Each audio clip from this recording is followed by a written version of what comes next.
ato që ka thënë opozita kanë dalë të vërteta, dhe jo më kot, çfarë të bëjë opozita? Mos flas për raste specifike kur si ndani këto prokurorët? Po sepse kjo është e vërteta, këto janë çështjet, sepse disa nga prokurorë kanë marrë përsipër e zotit Berisha? Po jo vetëm ajo, pra. Disa nga prokurorët kanë marrë përsipër ti shërben verbërisht qeverisë. Dhe ju pretendoni që opozita mos e deklaroj, mos e denoncoj këtë gjë, po patjetër që ka detyrë ta trajtoj këtë çështje. Kështu që jo më kot ne nuk mund të shërben Olzdado.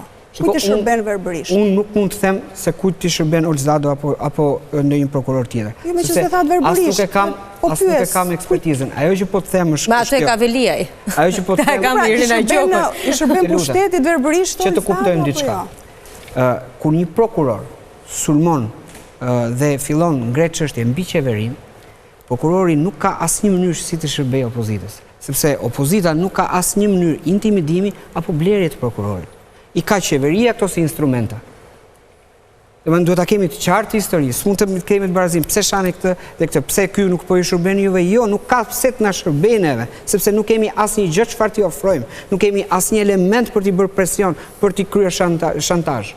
Ndërkohë, po mund të ketë një nder borxh që mund t'ja ushlyej në atë moment caktuar. Nuk dua të hym në këtë pjesë. Ne duhet të Kur e gjykojmë nuk mund të kryejmë barazi. Kur ka nisë reforma